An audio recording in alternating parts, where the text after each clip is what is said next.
Hello everyone, welcome back to my new blog. कैसे हो आप सब? आई होप आप सब भी अपने घर में ठीक होंगे। तो गाइस, सुबह के बजे हैं अभी 10:30 और पूजा के पापा ब्रेकफास्ट करके जा चुके हैं। तो मैंने कहा चलो थोड़ा थोड़ा घर का काम भी शुरू करती हूँ। तो सबसे पहले ना कपड़े बहुत लपेटने वाले हो रहे हैं, मैंने कहा वो लपेटती हूँ। और उसके बाद साथ साथ मैंने रखे यहाँ पर राजमा उबलने और बस उसके बाद करती हूँ खाने की तैयारी। उस बीच अभी काफ़ी टाइम पड़ा है 1 बजे में, तो जब तक वो सारा काम ही खत्म हो जाए। रात को क्या हुआ, हम 11 बजे ना मैं लेटी हुई, पीछे ना पाइपलाइन से आवाजें आ रही तेज तेज पानी की। मैं कह रही पता नहीं क्या हो गया। मैंने फिर थोड़ा सा कान लगा के सुना, क्योंकि कई बार पता नहीं चलता, कान लगा के सुना पानी गिर रहा ऊपर से। मैंने कहा इस समय तो पानी आता नहीं है, पता नहीं क्या चक्कर पड़ गया। मैंने पूजा के पापा को उठाया, पूजा के पापा सो गए। फटाफट हम लोग गए छत पे देखा आधी छत पानी से भरी हुई। पानी से हम हैरान हो गए, ये हो कैसे गया है। तो उसके बाद मैंने जिनकी मोटर चल रही थी उनको, काकू को भेजा कि जाओ उनको बोलो बंद करें। उन्होंने बंद करी। उसके बाद वो धीरे धीरे पानी पूजा के पापा ने क्लीन करी, वो जहाँ पर पानी की जाली है वाइपर से। तो वो पानी सही एकदम से ऊपर से ऐसे गिरने लग गया कि पूरा क्लीन हो गया। तो देखो, अगर हम सो जाते रात तक वो भी भूले जाते तो पता नहीं पानी का क्या हाल होता, मुझे भी नहीं पता था। लेकिन चलो आवाज आ गई थी, वो भी चीज, क्योंकि हम बैक साइड का दरवाजा खोलते हैं तो गर्मी लग रही है, इसी वजह से पता चल गया। तो गाइस, ये सारे कपड़े मैंने लपेट दिए हैं। देखिए कितने सारे थे, जो ये गर्म तो अंदर रखती हूँ, ये सारे मैंने अब धोए हैं वापसी से। तो मैंने कहा सारे अंदर लपेटूं। और ये क्या कहते हैं, ये तो अभी चलेगा क्योंकि ये तो डाल देती हूँ मैं, क्योंकि इसमें इतनी अभी वो नहीं है। बाकी सारे सूट सोच रही हूँ जो गर्म वाले हैं वो अंदर रख दूँ। जैसे ये है एक नीला, ये है, ये कल धोया था। ये ऐसे मैं सारे धो के वापसी अंदर कपड़े को रखती हूँ। और पूजा के पापा के तो मैंने धो के काफी पहले ही रख दिए थे। अब ये भी काम बढ़ गया है कि सर्दियों के कपड़े धो के वापस से अपना अंदर रखना और समेटना, उनको गर्मी के निकालना। अब ये काम दोबारा से शुरू हो गया है। गाइस, पहले तो मुझे पता चलता ही नहीं था कि गर्मी सर्दी का काम भी कुछ करना होता है, क्योंकि मैंने ये सब नहीं किया। मैं क्यों झूठ बोलूँ आपको, ये पूजा करती थी सारे काम, पूजा ही कपड़े निकालती थी। पूजा पर धोने का काम मेरा होता था, पर जैसे पूजा का काम जाइए होता था, ये सर्दी के रखने, गर्मी के निकालने। अब क्या है, अब सब कुछ मेरे ऊपर ही है और मैंने ही सारा देखना है। तो अब मैंने कह रही, मैंने कहा धो के धीरे धीरे सबके रखते जाऊँ। पूजा क्या हो गया, मैंने पहले ही धो के रख दिए थे, जैकेट्स वगैरह सारा उनका काम हो गया था। काकू का भी रह गया है, काकू का एक ही रह गया है, काकू का भी ज़्यादा नहीं है। अपने भी मैंने सारे कोट सेट वगैरह जो सर्दियों के थे सारे धो गए। अब कुछ पहने तो जाते नहीं है। हाँ, जैसे थोड़े बहुत नाइट सूट वगैरह हैं तो वो पहने जा रहे हैं, बाकी दूसरे कपड़े नहीं पहने। तो गाइस, मैंने अभी साथ साथ तड़का भी लगा दिया है। उधर रात को क्या हुआ, रात को ना मैं राजमा भिगोना भूल गई। तो मैंने सुबह, मेरे को आया, मैंने कहा चलो सबसे पहले 4 सीटियां राजमा को लगाई, तो वो काफी हद तक गल चुके हैं। बस अब यहाँ मसाला बनने रखा है। जैसे इसका मसाला प्याज टमाटर का बनेगा, 7 से 3-4 सीटियां और लगा दूंगी तो इजिली राजमा काफी हद तक तो गल चुके हैं। तो बाकी बचा बचाया जो मसाला डालने के बाद डालूंगी तो और अच्छे से बन जाएगा और टेस्ट भी अच्छा आता है। काफी देर उसको छोड़ दो मसाले में तो उसका टेस्ट थोड़ा और अच्छा। गाइस देखिए, मैंने प्याज टमाटर हरी मिर्च अदरक सारे मिक्सर में इकट्ठे ग्राइंड करके इसमें डाल दिया है। बस अब इसका ऑयल सेपरेट आया होगा और ये अच्छे से भूनेंगे, तब इसमें डालूंगी सूखे मसाले। तो गाइस, मसाला देखिए अच्छे से भून रहा है, ऑयल भी सेपरेट हो रहा है और मैं एक साइड चढ़ाती हूँ चावल। तो गाइस, लंच हो गया है बिल्कुल रेडी। देखिए, जैसे कि मैंने बताया था कि राजमा चावल बना रही हूँ, साथ मैंने यहाँ लिया है एक अचार का पीस। और राजमा जो है गाइस, मैंने थोड़े तरी वाले ज्यादा बनाए हैं, क्योंकि पूजा के पापा के लिए मैंने उनको राजमा कम दिए हैं। पूजा के पापा को जो है राजमा कम दिए हैं और ग्रेवी दी है ज्यादा, कि चावल के साथ वो खा लें। और काफी दिन हो गए गाइस घिया टिंडे ये सब खाते, थोड़ा सा चेंज होता है कि दिल करता है कि कुछ अलग सा खाएं। तो मैंने इसी वजह से इनका चलो राजमा चावल बना देती हूँ। पनीर वगैरह वो इतना खुश होकर नहीं खाते, तो राजमा होता है जो राजमा की ग्रेवी के साथ चावल, वो बहुत अच्छे से खाते हैं, उनको अच्छे लगते हैं। और पहले भी मैं बनाती थी ना, वो मेरे को बोलते थे कि थोड़े पतले बनाइयो, मेरे से उनको ग्रेवी पसंद आती है राजमा की। तो मैंने वैसे करके थोड़े थोड़े पतले बनाए हैं, उनका इजीली खा लेंगे। और अब मैं भी करती हूँ लंच। और गाइज आप भी आ जाइए और आप भी करिए दोपहर। तो गाइज मैं यहाँ आई दीदी के घर में, तो चाय पिया हमने अभी दीदी ने चाय बनाई, चाय पिलाई। और ये देखो कैसे मेरे को बड़े ध्यान से देख रही थी, अभी आराम से उधर हो गई है। ये बड़ा ध्यान देती है मेरे पे। ये देखो ये देखो ये देखो, दूसरी को कोई होश नहीं है, सारा इसी को देखना है कि इसकी मासी आई हुई है और इसको मिलना है। मिली है कितनी बार आके, तो चलो अच्छी बात है, इसे समझ आई इतनी। देखो, और दीदी मैं कन्नू से भी मिलाई हूँ, हाँ मैं लेटा हुआ है ना। हाँ मैं मिलाई हूँ। हाँ दोनों से मिल के आई हूँ। हाँ ठीक है पहले से अब है ना, अब तक काफी बेटर है पहले से। हाँ एक आध दिन और लगेगा, रेस्ट करेगा ठीक हो जाएगा बिल्कुल। ये बाहर का ना कम खाए ना बच्चे तो ठीक रहता है, कोई हाँ, बच्चा भी हो। हाँ कभी कभार खा लो, जब लगातार 1-2 बार खा लो। वो भी नहीं होता, कई बार ऐसा होता है कि कोई चीज हमें नहीं सूट कर रही होती। हाँ ये नहीं होता कि लगातार खाने से होता है, कई बार हमें कोई चीज नहीं सूट कर रही होती, उस वजह से भी पंगा पड़ जाता है।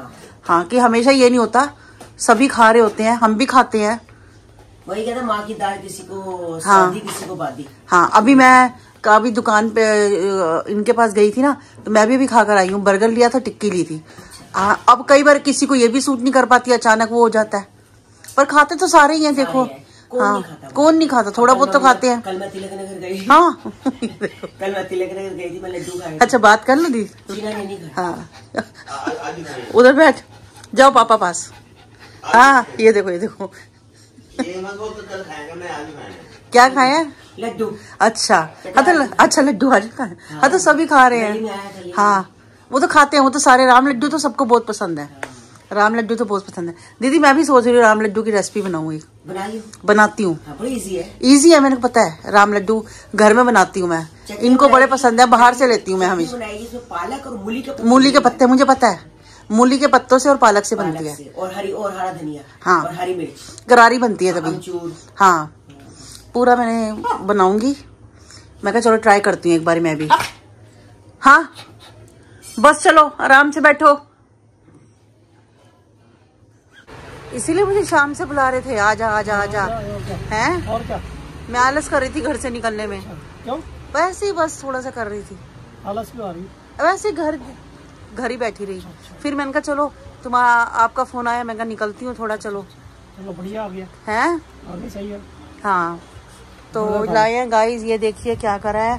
टिक्की ले आए, बर्गर ले आए और सॉस भी आ रखी है, लेकिन गलती कहाँ कर दी, स्पून नहीं है गाइस हमारे पास, स्पून नहीं है। अब देखते हैं, अब कहते हैं जुगाड़ बिठाते हैं, कैसे खाते हैं, खाएंगे तो सही, अब बिना खाए। तो गाइस एक जो कमेंट्स आया है वो रंजीत कौर जी का आया है कि कभी कभी रेसिपी ब्लॉग में सही है, पर हर रोज रेसिपी देने के लिए अलग से चैनल होना चाहिए। And aunty ji avoid refined oil, try to use olive oil for parathas. तो मैं आपको कल भी ये चीज बताई थी रंजीत कौर जी कि मैं जो परांठे बनाती हूँ ना, मैं सरसों के तेल को गर्म करके बनाती हूँ, क्योंकि डायरेक्ट वो एकदम से वो पक नहीं जाता, तो मैं उसको गर्म करके तब बनाती हूँ। पर मुझे आपकी एडवाइस भी काफी पसंद आई, तो मैं कोशिश करूंगी कि मैं ऑलिव ऑयल लेकर आऊँ और परांठे जो पूजा के पापा को खाते हैं कभी कभार जो देते हैं हम, तो मैं उसी से ही उनको बनाऊं। एक कमेंट्स और आया जिन्होंने लिखा हुआ था, तो गाइस मिले जुले आए हैं, तो मुझे ना कुछ समझ नहीं आया कि करना क्या चाहिए। आंटी जी आप एक ही लंबा ब्लॉग बनाओ, डेली ब्लॉग एंड रेसिपी एक में ही है। तो गाइस अब मैं ना कई जैसे कमेंट्स ऐसे आ रहे हैं और कई ऐसे आ रहे हैं कि लंबा ब्लॉग बनाओ कि उसी में एक रेसिपी दो। पर मैं अपनी जो बात सोच रही हूँ, मैं ये सोच रही हूँ कि मैं मॉर्निंग में ही आपको डेली ब्लॉग दूं और शाम को एक रेसिपी दूं। तो मैं अपने यहाँ यही सोच रही हूँ कि लंबा ना करके मैं ऐसे करके आपको बना दूं। और गाइस एक अलग चैनल खोलने के लिए ना बहुत वो लगता है, वेट होता है, उसके लिए मोनेटाइज होता है, कुछ होता है, तो वो काफी उसके लिए जो वीडियोस जो है मेरे को, तो वो बिना उसके ही बनानी होगी, क्योंकि मेरे को वेट करना पड़ेगा 10 से 15 दिन के करीब वेट करना पड़ेगा कि वो मोनेटाइज हो, वो सब कुछ हो, उसमें ज्यादा टाइम भी लग जाता है। तो मैं कोशिश है कि मैं इसी चैनल पे ही सुबह और शाम को, क्योंकि ये चैनल मोनेटाइज है तो मैं सोचती हूँ अलग से क्यों खोलूं मैं, पर आगे कभी लाइफ में रहा तो मैं खोलूंगी एक अलग से, पर अभी मैं इसी चैनल पे काम करूंगी कि मैं एक सुबह डालूं एक शाम डालूं। तो मुझे ये बताना कि ये सही है, और वैसे तो मेरे को तो ये तरीका बिल्कुल सही लगा है, क्योंकि कई कह रहे हैं कि अगर जो डेली ब्लॉगिंग वाले होते हैं ना वो रेसिपी पसंद नहीं करते उसके बीच में, और कई लोग ऐसे हैं जो रेसिपी थोड़ी मुश्किल उन्हें लगती है वो रेसिपी पसंद करते हैं। तो ऐसे ही है, सबका मिला जुला है, तो मैं यही कोशिश करूंगी सुबह और शाम में। एक आया मुक्ता अरोड़ा जी का, तो उन्होंने कहा है हेमा दीदी दही भल्ले की रेसिपी देना, मैंने पहले भी कहा था आपसे, आप भूल गए थे, बनाना जरूर। तो मुक्ता अरोड़ा जी मेरे को याद नहीं रहा कब मैंने आपका ये कमेंट्स पढ़ा था, लेकिन अब मैंने पढ़ा है तो मैं जरूर आपके लिए दही भल्ले की रेसिपी इजी बिल्कुल, और वैसे भी होली आने वाली है तो मैं सोच रही हूँ होली के अकॉर्डिंग कई रेसिपियां मैं आपको दूं। एक तो मैं जो देने वाली हूँ, मैं कई दिन से उसकी तैयारी भी मैंने करी थी, लेकिन मेरे हाथ से मैं बना नहीं पाई उसको। वो थी, मैं एक मिठाई बनाना चाहती थी नारियल, मखाने और बादाम से। तो इन 3 चीजों से मैं एक मिठाई बनाना चाहती हूँ। वो जल्द ही आपको, मेरे को हो सकता है 1 दिन के अंदर मेरे चैनल में मैं शाम को 5 बजे अपलोड करूंगी। और दही भल्ले भी मैं जरूर आपके लिए, आपके कहने के लिए, आपने कहा है तो मैं जल्द से जल्द कोशिश करूंगी 2-3 दिन के अंदर मैं आपको दही भल्ले की रेसिपी जरूर दूंगी। ये घर से मैं जैसे शॉप में ही पहुंच गई थी इनके पास, मैं कहा चलो वहीं से ही ना इनके साथ घर चल जाऊंगी, क्योंकि टाइम काफी हो रहा था, 9:15 के करीब हो रहा था। पहुंचते पहुंचते मुझे 9:25 हो गए। तो मैंने कहा चलो दीदी के साथ ही मैं इनके साथ ही घर वापस आ जाऊंगी। तो ये कह रहे चल रुक जा, मैं भी 15-20 मिनट चलता हूँ। तो काकू का बल्कि फोन आया, मम्मी क्या कहते हैं खाना नहीं बनाना। मैं कहा नहीं, आके बना देती, कोई बात नहीं। क्योंकि मुझे गाइस पता था राजमा बने हुए, तो मुझे कोई ऐसी टेंशन नहीं थी कि इतना काम नहीं था। आके रोटी बनानी थी और पूजा के पापा के लिए बनाया प्याज टमाटर का मसाला, वो उन्होंने उससे खा लिया और हमने खा लिया राजमा। तो गाइस पूजा के पापा तो सोने जा चुका है। मेरी भी आइज जो है ना इस समय ऐसी हालत में हो रहा है कि बस मेरे को, मैं भी सोने की तैयारी में फुल बिल्कुल वो कर रही हूँ। और आज का ब्लॉग मैं करती हूँ यहीं पर एंड। मिलती हूँ मैं आपसे नेक्स्ट ब्लॉग में। तब तक के लिए good bye, take care, good night.